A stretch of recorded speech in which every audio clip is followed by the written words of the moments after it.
Hi, I wanted to discuss Battery by Metallica and give you a little insight into the recipe if you really dig that sound and maybe how to explore some of these sounds yourself. So this is not really a how to play it exactly like them, it's how to be inspired by them and take the recipe and make some modifications and create your own thing, right? Much like we would do with the recipe. And I'm not implying that Metallica used philosophy I'm about to discuss in the composition of it. I don't know. They could have, they may have just played instinctually. And that's not as important or worth arguing because what I'm going to display is more the idea of how you can write it down and have a way to be able to go back and use the same recipe again, right? So I don't often use music theory when I'm composing, but it's useful after so that you can revisit that same recipe and create something with the same flavor palette, but maybe modify it a bit, right? And that's really the concept of what music theory is meant to be, right? I'm going to start talking about Battery at about 1:06 in. I'm going to place a link in the description to their official video, and you can listen to the song there. I'm not going to play it here because I don't want to infringe on anybody's copyrights.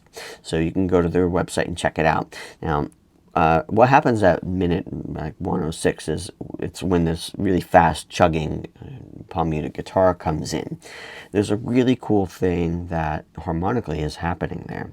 And what I want to look at is just the first measure I'm going to look at here. We go E5, B flat 5, A5. Now what's really cool about that, if we don't worry about the 5 part of the chord, we're just going to look at the root notes, right? And so E, B flat, A, and back to E.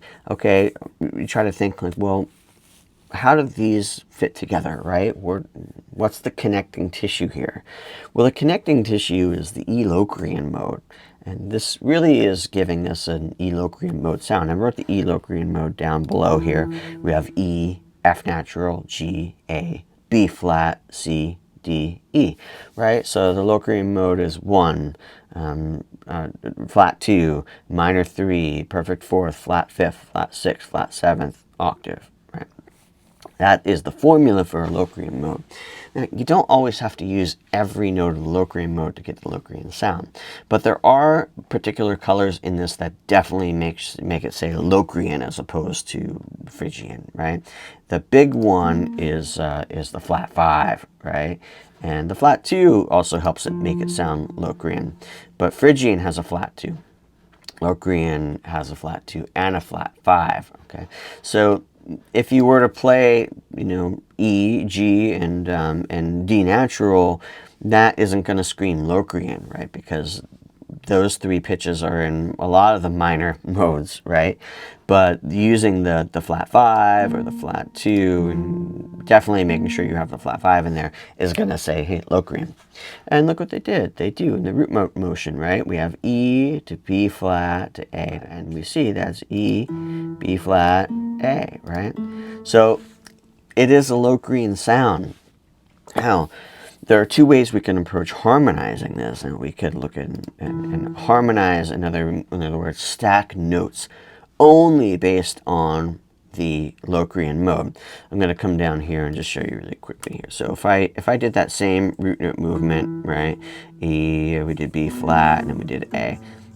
And take these up an octave so it's easier to read. Now I can stack, let's say I stacked fifths that are only from the Dorian mode. Right, so I'm going to do 5 here. So a fifth above the E in E Locrian would actually be a B flat, right? And a fifth above B flat in the Locrian E Locrian mode would actually be F, right? F natural.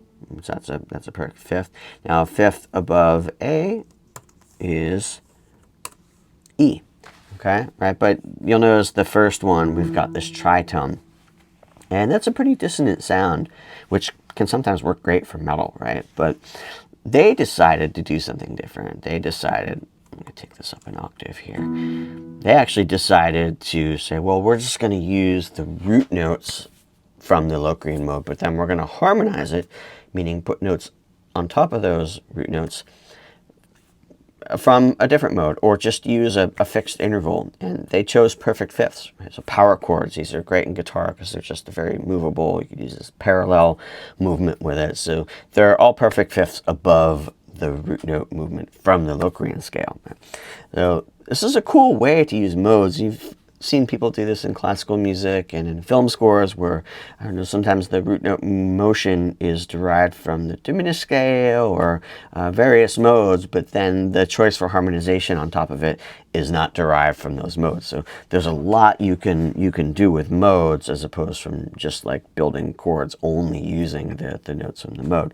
And that's clearly what they did here, whether they thought about that or not. But if we want to replicate this sound, not copy, but use this as inspiration to live in the sound world, we can apply this and get some of these same sounds. Now, there's something else I want to talk about quick here too, because at the second half of the riff, they do another cool move. And I'm not sure if this is Kirk or James playing this, but there's we move from an E5 and you'll start seeing an E minor and B over D sharp, which is a first inversion, E minor. If you look at this harmonically, it seems to be, well, it's really just a 1 minor chord to a dominant to a 1, right? If we're thinking in a minor key. There's a simpler way to explain what's going on here and not be so heady about it. Really, it's just a half-step movement between a minor third, right? So we see this E to G as a minor third. They simply just move that down a half step and back up. Now, there's a term in music we have this that's called neighbor tone, right? So if we have E to D sharp to E, right? It's just, we're moving down to a neighbor tone and coming back up again. They just did this harmonized in minor thirds, right? So it's just a nice way to see that if you're playing a chord shape, let's say in this case you're playing thirds somewhere, you could take those thirds and move them down a half step and move them back up, right? So it's a really, really cool move to do to get a little, I don't know, just different kind of flair in it. You'll notice that it's happening very quickly too, where the B flat 5, the power chord, was lasting for a longer time. We could really see the short period of time that this B over D sharp is, that it's really kind of a short, ornamental neighbor tone nature to it. I'm going to demonstrate this on the guitar now. So on the guitar, if I just play the root notes, E, B flat, A, right? That's the Locrian root movement.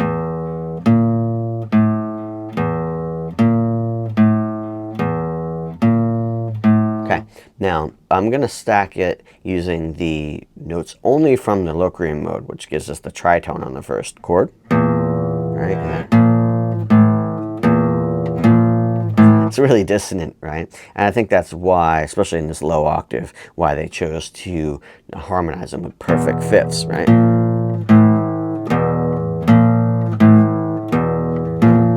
Right, so this is E perfect fifth, B flat with a perfect fifth, and A with a perfect fifth. And it's just such a great heavy sound, right? And you can play any order you want, you know. You could do anything you want and play in any order with it, but they use this pattern.